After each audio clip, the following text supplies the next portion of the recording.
midair. Besser tracks it. Molanin back to Besser. Don't want to give him much time. Molanin one-timer off a leg. And it came free to Besser now.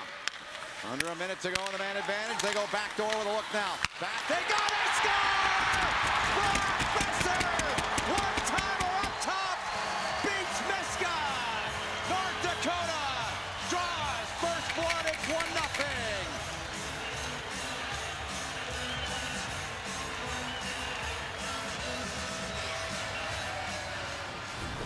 What a job North Dakota did moving the puck east-west. This pass sets up the eventual play because now everybody's mesmerized by the puck. Everybody forgets Besser's still there. Besser throws his cross ice. You're thinking Jost is going to shoot. Kuhlman came down low. Kuhlman read it. He knew what was going to happen. He just didn't get there fast enough. And those face-off dots were where guys like Brendan Shanahan and John LeClaire made their living. Brock Besser, a first-round pick, drops down low to make a play. You get that pop-out play, top of the left wing circle. This time was Gerst, it's not Janet Tweenan. So Connick took, I believe that's Tucker Pullman into the corner, right side of your screen, and he is hurt. He is favoring his right arm. He is trying to get back to the bench. He ever got taken into that corner hard. Back comes Duluth. There, around to Johnson! And now it's a jailbreak as Cam Johnson got wiped out.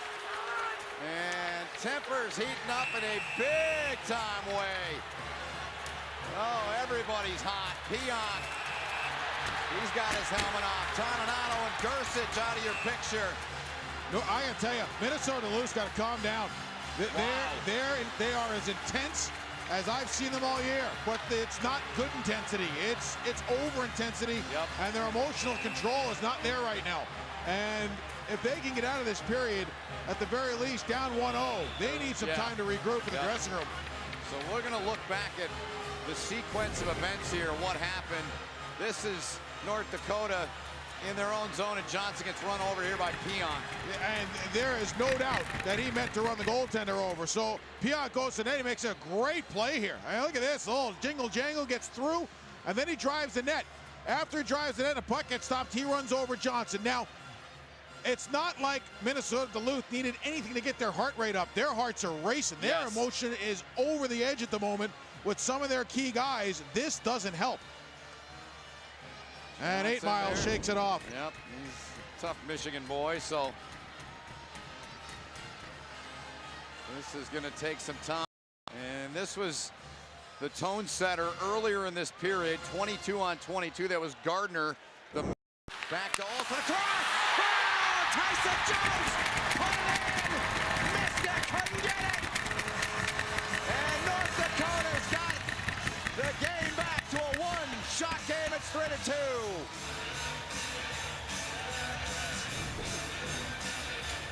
The former Penticton v. Tyson Jost doesn't waste any time as he lets it ride. Hunter Miska wasn't far behind. In this situation, as the triangle of Minnesota Duluth began to rotate, they wound up with the defenseman Pionk up high and Mackay and Osterberg down low. Jost just... Osterberg goes down. Loose in front of the Bulldog bench. Osterberg gives Simonson the business. Oh, that's going to be a penalty on Johnny Simonson. He flat out lost his cool. He took his stick and put it right into the chin of Kyle Osterberg. Simonson's going to get a high stick. This is not a good penalty to take. He and Osterberg are going at it. He's lucky he didn't get more. Oh. Simonson has been such a valuable player for this team.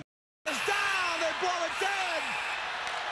And Cole Smith in the middle of it. Bodies all over the place. Raskov in there, everybody in there. And Cole Smith was ready to throw a punch, it looked like.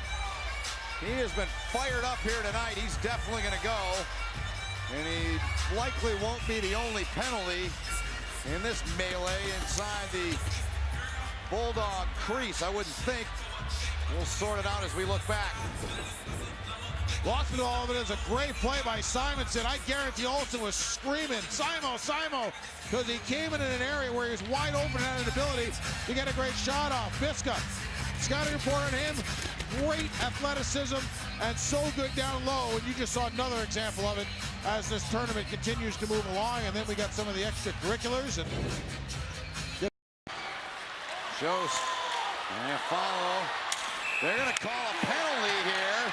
They're going to call a penalty on follow, I believe, for getting his stick in there. Is that what they're calling? And Toninato is going bananas.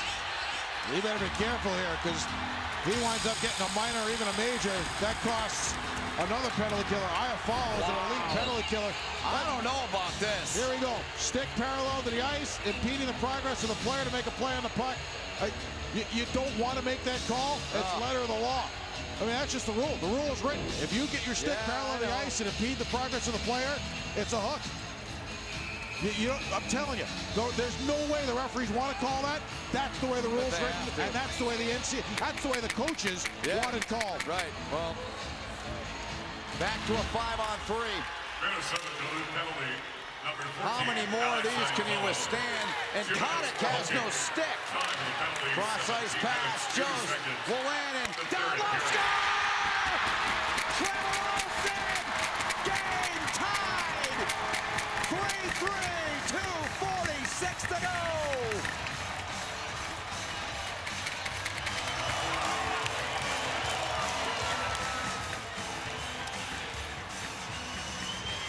Assistant coach Matt Shaw runs the power play like he did for the San Jose Sharks for many years in their successful time. He dials up a backdoor play that Trevor Olsen manages to finish. Olsen, he might become the mayor of Grand Forks with what the goals that he... Joe's patient. Gersic fires. Shot was blocked, though, by Kotick. 2:10 to go and 1:10 left now in the minor penalty eye. A follow.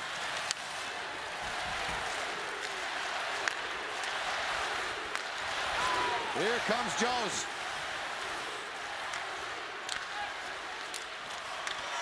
Here's a rip coming, and could be on Pagansky. Yep, interference.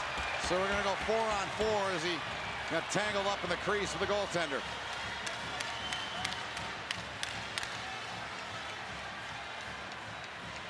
There's a good battle going on in front of the net. Raskov actually probably created the penalty long way, because he's the one who slowed the rush down and allowed Pagansky to go to the net. And there you see in the middle of your screen, Pagansky spins off the defenseman and rolls into Hunter Miska.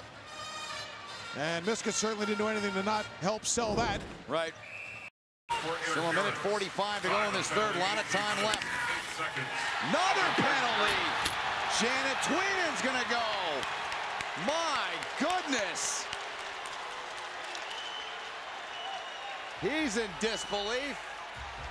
You got 1:38 to go. Now, the Bulldogs get a 5-on-3.